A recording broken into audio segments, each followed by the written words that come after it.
Vamos a dar inicio con este video a una serie dedicada a presentar en términos generales la historia de la filosofía. Decíamos en el video anterior que habíamos tomado la decisión de enriquecer este canal con la presentación de algunos pincelazos de la historia de la filosofía para tener un panorama mucho más amplio del contexto en el que se inserta la obra de Santo Tomás de Aquino. Trataremos entonces de dar acá, como abrebocas, algunas razones o algunos argumentos que nos motivaron a realizar esta serie de videos dedicados a la historia. En primer lugar, hay que saber que la historia es un testimonio del esfuerzo del espíritu humano por dar respuesta a los interrogantes de mayor importancia. Cuando uno recorre la historia de la filosofía desde sus inicios por allá en Grecia hasta incluso lo que se llama filosofía hoy en día, lo que presencia es un esfuerzo de los distintos momentos de la familia humana por dar respuesta de alguna manera, de la mejor manera posible en cada momento, a los interrogantes más apremiantes que surgen al contemplar, al reflexionar acerca de la experiencia humana. Entonces, ya de por sí reviste mucho interés darle una mirada a esa historia, porque es precisamente la historia de ese esfuerzo del hombre por dar respuesta a preguntas verdaderamente trascendentales. En segundo lugar,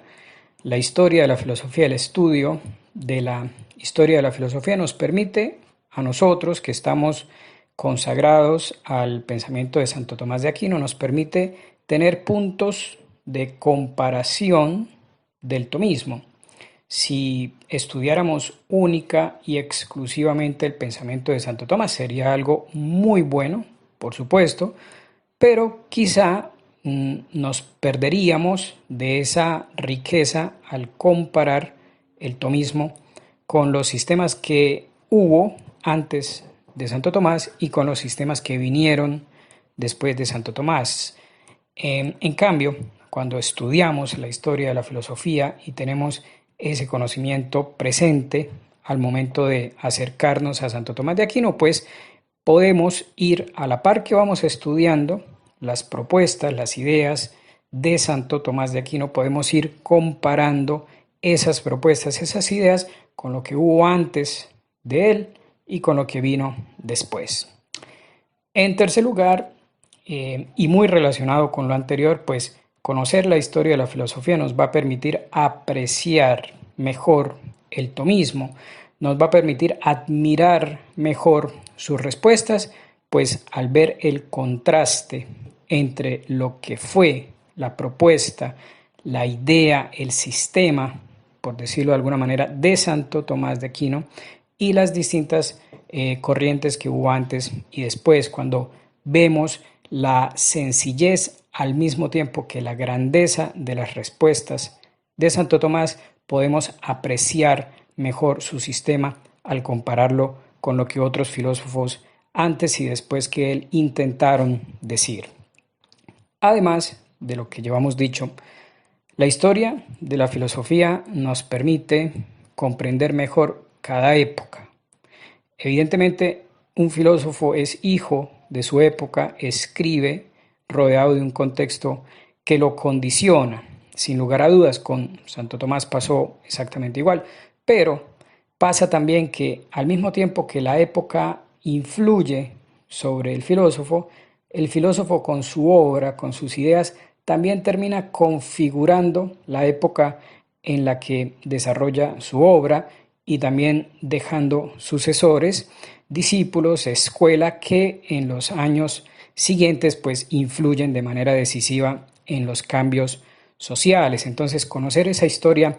de la filosofía nos permite acercarnos a ese dinamismo, ¿no? A ese intercambio entre lo que es la influencia de la época sobre el filósofo y al mismo tiempo la influencia del filósofo o el teólogo, en este caso de Santo Tomás de Aquino, la influencia del teólogo en su época y en los años que siguieron.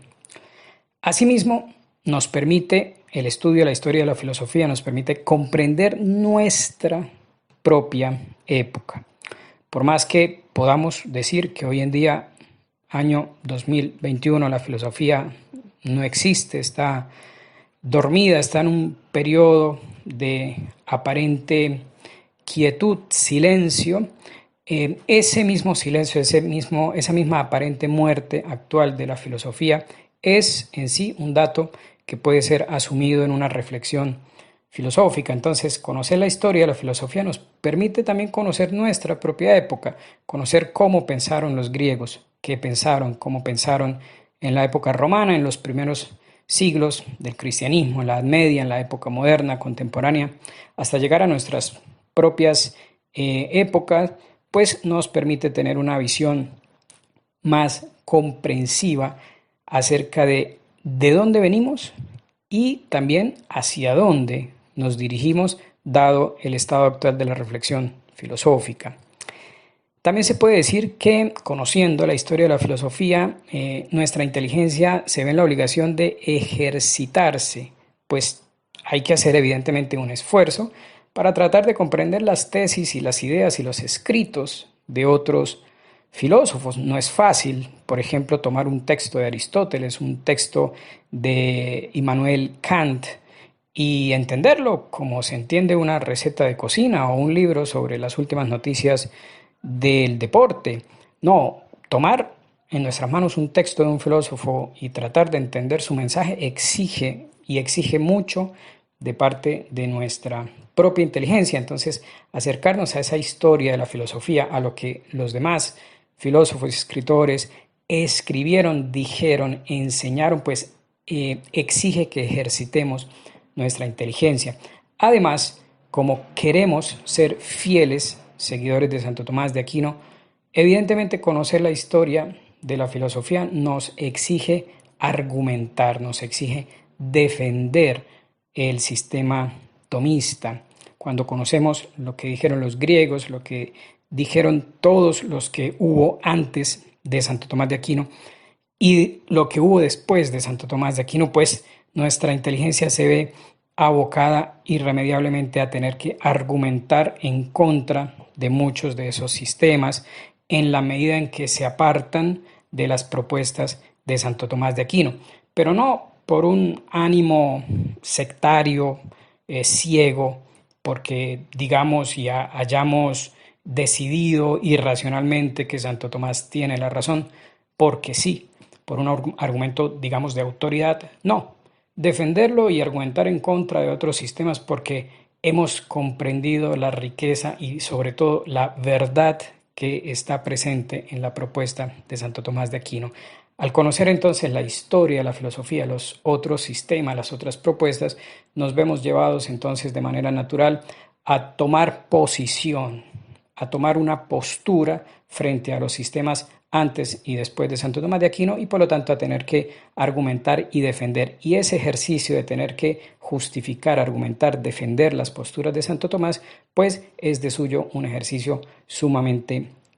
provechoso para nuestra inteligencia y además nos ayuda y nos lleva a tener que profundizar en el mismo sistema tomista, porque no podríamos o mal podríamos defenderlo, justificarlo, argumentar a su favor si no lo conocemos. Entonces, esa misma necesidad de responder algo a las demás propuestas filosóficas nos impulsa y nos lleva a tener que profundizar más en el tomismo. Estas serían a grandes rasgos algunas de las razones que nos han motivado a incluir acá, a ir incrustando por ahí de vez en cuando algunos videos dedicados a presentar de forma sencilla la historia de la filosofía.